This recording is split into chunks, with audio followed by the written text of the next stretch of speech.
This is Gabriela on the scene today with Talk Network Radio. We have a real treat for you just around the corner, and that is Empowered Living with Jeff Byrd. Jeff is the owner of Jeff Byrd Coaching, and he will be coming to you weekly to teach you more about empowered living.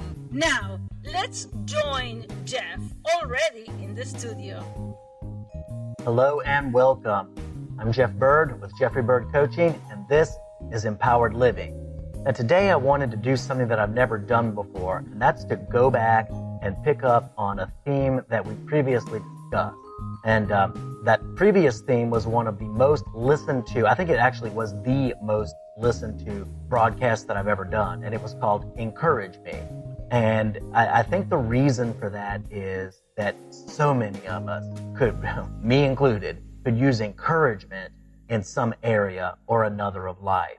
You know, we just this past week, just to think of some of the highlights of difficult things, areas that people need encouragement in are just very close to our family. One of my wife's family members lost their boyfriend of 6 years in the shooting out at UNC. And, you know, just young man with tons of potential, vibrant, well-liked by everybody, just highly respected and regarded.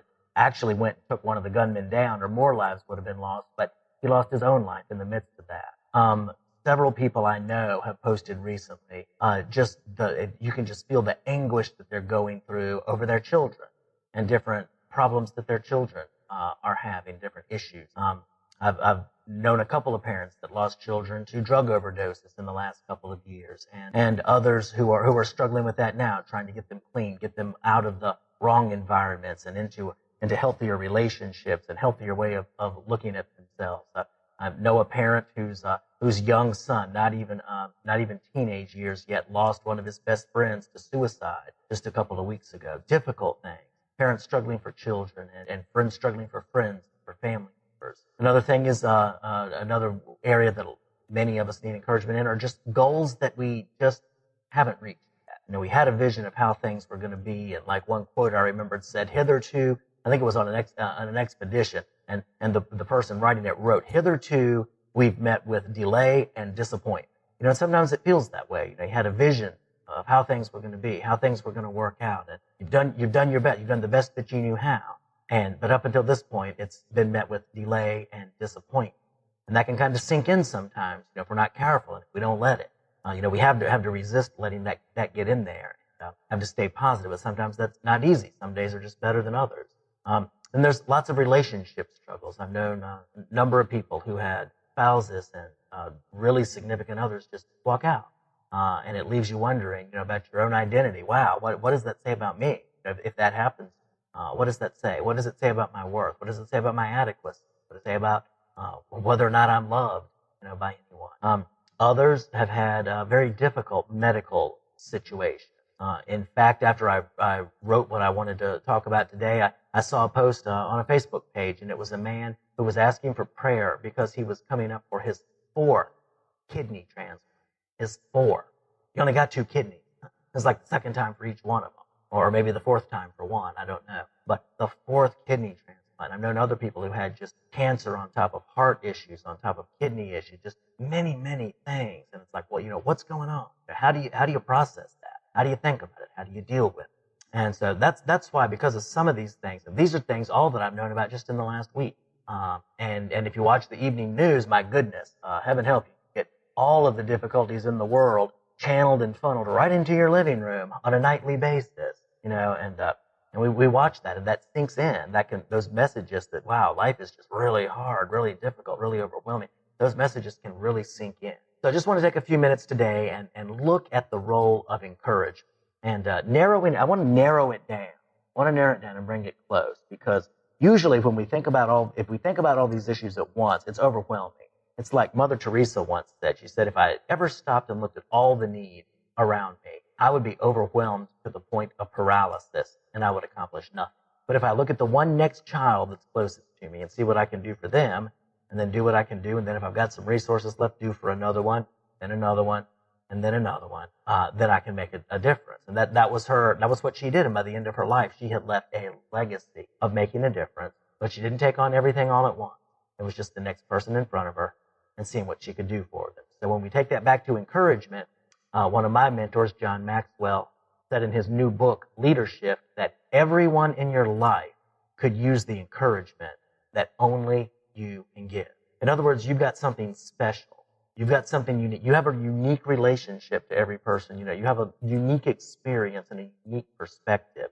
And if you set your mind in that direction, there's an encouragement. There's a care. There's a concern for the others that only you have. Nobody else in this world or anyone else that will ever live can touch their lives in exactly the way that you can. And to sometimes bring that down, you know, we can't, to the next person in front of us, we can't give to them without being built up ourselves because, hey, in spite of all the problems in the world, if I encourage somebody else, I've made the world a better place. The world is a little better because of what I did today than if I hadn't done it, because I just got so discouraged by looking at all the needs. This same thing happened with somebody that all of you are very familiar with. I think all of you listening know who J.R.R. Tolkien is. Yeah, he was very, very famous for writing The Hobbit and the Lord of the Rings trilogy. But you know what? I was reading today that he had one friend, only one, that encouraged him to keep going writing the Lord of the Rings trilogy. In an article by Mark Mooring, he wrote, had it not been for Lewis, speaking of C.S. Lewis, the man that wrote the Chronicles of Narnia and many other books, had it not been for Lewis, Tolkien wouldn't have written Lord of the Rings. Tolkien wrote in a letter, the unspeakable debt I owe him cannot be fathomed. For long, he was my only audience. Several times, Tolkien threw in the towel, and each time Lewis said, Tollers, where's that next chapter? You can't give up now. Lewis was the only one who kept him going. Now, I want to think about that for a minute. Think about how many people know J.R.R. Tolkien today, right? Worldwide, globally. I don't know how many languages the Lord of the Rings has been made into, the movies and the books and everything else, but it is broad. He is a common name, a household name. But think about his statement. For long, he was my only audience. For many, many years in the making of that trilogy, the only audience he had was his one friend, C.S. Lewis. Who knows what that one friend, that you are to somebody else that you know when you set about to encourage them. Who knows what they're going to continue on doing? Maybe it's to continue on living. Maybe it's to continue to persevere through the difficulties, through the disease. Maybe it's to persevere in the face of that loss. Maybe it's to just persevere with the unmet goals, the unfulfilled desires and expectations, and to keep going. And who knows what they're going to do. Les Brown, very popular motivational speaker, he said that he spent 15 years living on his brother's sofa. He tried and tried and tried and tried and tried and tried and didn't make it until eventually it began to catch on. His true value began to be seen. Opportunities began to open up as he persevered. And the same thing you'd probably have heard of with Abraham Lincoln. And at the time of his death there in Ford's Theater, he just had a few articles in his pocket, a boy's pocket knife, a watch fob, and a new Confederate $5 bill. But he also had a newspaper clipping that cast a favorable light on him. And he had so many negative messages that one article, that one favorable viewpoint of him was something that he cared enough to cut out and to carry around with him. Now, when we think of Abraham Lincoln, we think of a guy that could overcome anything. But yet, it meant enough to him that somebody, in the face of all the other criticism of his day, that someone thought highly enough of what he was doing to write it in the newspaper and for him to cut out that article and keep it with him. Who knows? Maybe when he was having down days, he would pull that article out and look at that and read it and remember, hey, at least one other person believes in me. At least one. Now, I also happen to serve on the board of a local Center for Independent Living, which is an advocacy group for people with disabilities. And in doing some various trainings and workshops with them, what I found out is that due to their disabilities, many of them got a really hard time from society, from friends, from classmates, even from their families, and even, unbelievably, from some of their teachers. But what I found is that the ones who continued on and did well, they could narrow it down, more often than not, to one other person who believed in it. One other person. It wasn't, and that voice of that one person overcame the voices of the naysayers, the voices of the criticizers, the voices of those who would devalue them. Because that one person that believed in them and valued them, lifted them up, believed in them, kept them going forward, understood them, cared for them, loved them. That one person made the difference in their development. And many of those people are now impacting many, many lives. So you may be the only one who keeps someone going. Think about that. It may just be your voice. You may be the one person with that warm smile, with that embrace, with that encouraging word, with that word of belief, that word of seeing value in them. You may be the one who keeps somebody else going. And John Maxwell also, in his new book that I mentioned, Leadership, he tells a really great story about a practice that he used to do at Thanksgiving with his daughter. And that was, and some of you probably remember this, I remember doing this with my dad whenever we got a chicken or a turkey, and he would save the wishbone, and he would do a little contest with me. We'd each take a side of the wishbone, and we'd pull it, we'd see which one broke and got the shorter stick and which one got the big stick. And so John said that he used to do this with his daughter too at Thanksgiving. And what he would do though is he would take that wishbone out, and before he went and got her, they did the little pulling contest there. He would look at the wishbone and see which side was going to give first, which was the weaker side. And then he would always give her the stronger side. So year after year after year after year after year, he lost that little wishbone contest and she won. And then years later, they were doing that one time, and his daughter said to him after she had won the wishbone pulling contest again, she said, "Dad, you never get to make a wish and have it come true. What do you wish for?" And he looked back at her and he said, "My wish is that you always get your wish." He said she gave him a big hug when she realized that what he always wanted was what was best for her. She was encouraged, and so was I, he writes. So that's the way it is. We can't encourage another person. We can't really help sincerely desire for them to get their wishes and help them move forward without encouraging ourselves in the process. That's just the way it works. The signature line in my emails is that he who refreshes another will himself be refreshed. Let's talk about a win-win, right? Another person needs refreshing and encouragement. You provide it for them, and then you get refreshed and encouraged. It's not just giving and you're left with nothing and they get everything. No, this is a win-win. When you build somebody else up, you build yourself up. And so often in a day, I'll look back on a day and I'll look and say, who was it? Where was it that I was able to add value and encourage somebody today? Who was it that I was able to build up? And when I think of those people, I think, okay, that was a good day. If I built somebody up and if I encouraged them, that was a good day.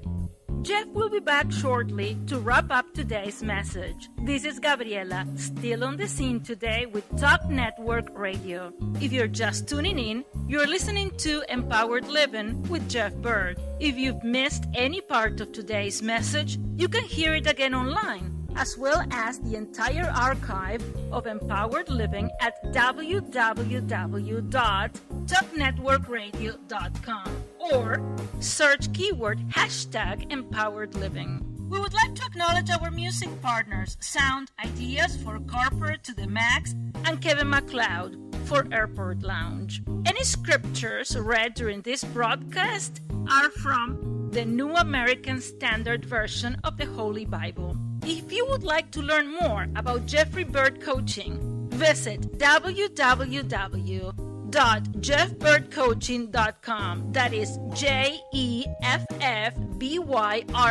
coaching.com. Do a Facebook search for @CoachingRocks or drop Jeff a line at jeff@jeffbyrdcoaching.com. Again, JEFFBYRD coaching.com. Let Jeff's Coaching Rocks be the building blocks of your empowered success. Now, let's go back to Jeff for the rest of today's message.